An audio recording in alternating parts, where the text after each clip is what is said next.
first speaker, Matthew James. Matthew is the pastor of Trinity Bible Church in Rock Hill. And Matthew is working from Advanced Communication Series, Speeches by Management. It's project number 3, Persuade and Inspire. Matthew's timeline for his speech is 5 to 7 minutes. And his goal is to persuade and inspire you. Thanksgiving and Christmas is coming up really quick, which approaching fast behind it is New Year's, and it'll be very soon. Matthew aims to persuade and inspire you to make a New Year's resolution that sticks. His speech is entitled, You Can. So please help me welcome Matthew James. Good morning, fellow Toastmasters and guests. It's good to be with you today. Frustrations in my life come from a couple of different sources. But by far, most of the frustrations in my life come from me.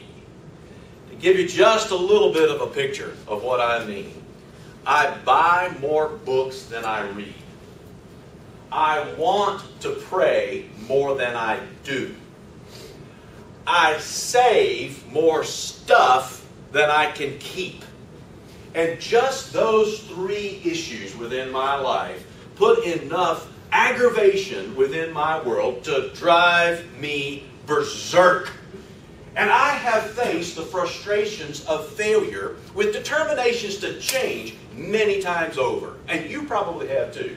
But I want to offer you 3 ways of thinking about looking at a New Year's resolution today that beginning today and working through till the new year will set you up for success in making a New Year's resolution that sticks. To keep us going along in this journey together, I want to ask you to clap whenever I clap. Would you do that with me? Would you clap whenever I clap? I'm going to clap. Almost I psyched you out. I didn't mean to do that. I'm going to clap primarily to punctuate the words you can. You can. You can. You can. You can. You can make a New Year's resolution that sticks if you think about it in some fresh ways. If you don't have any idea where to start with a New Year's resolution, you can fake a plan. Faking a plan is what explorers do. They make a lot of decisions that really are more guesses than they are decisions. They may be informed guesses, but they really don't know where they're going. They don't know how long they'll be gone, and sometimes they don't know if they'll be back. But they fake their plan by making a little bit of progress every day. You could do that. You can fake a plan. If you don't have any idea how to begin faking your plan, let me suggest that you start out with 2 minutes of prayer and 3 minutes of Bible reading.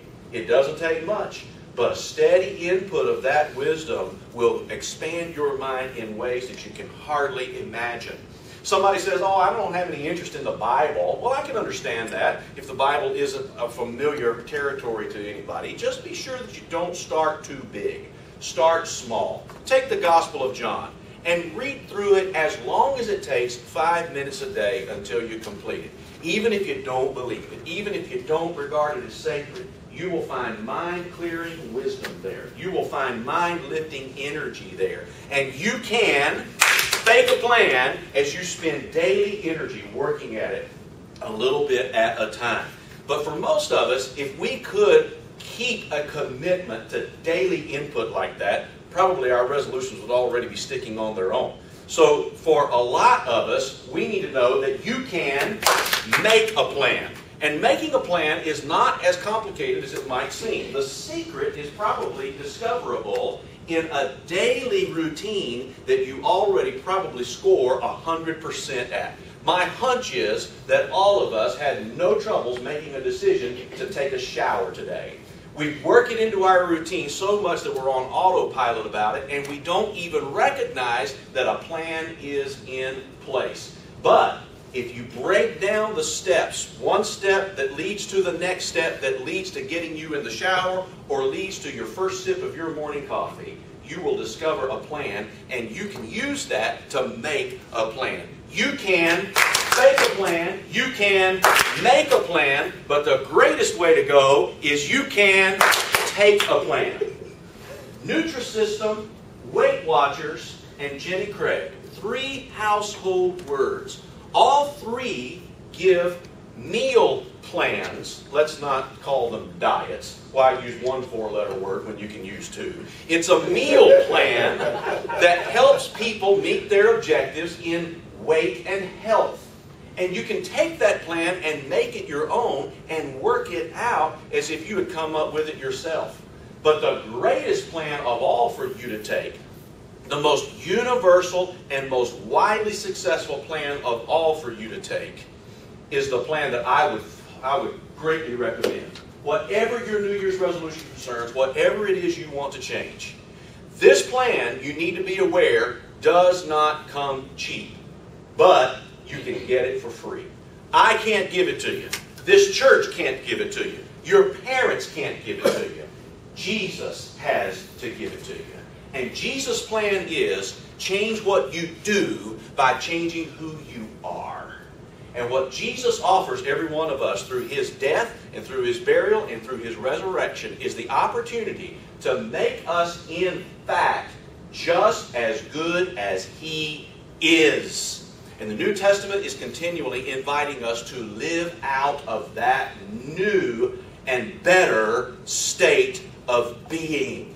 Whatever your concern is, whatever your resolution is, if you can begin to connect that issue to the plan that Jesus asked you to take, you can, if you want, think a plan, you can make a plan, you can take a plan, and the best plan for you to take is Jesus' plan.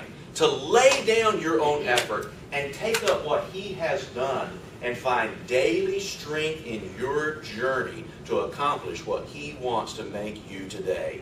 You can make a New Year's resolution that sticks, because whether you fake it or make it or take it, there is power available to you that you may not have accessed before. So Happy New Year's. Let's get going on resolutions this day.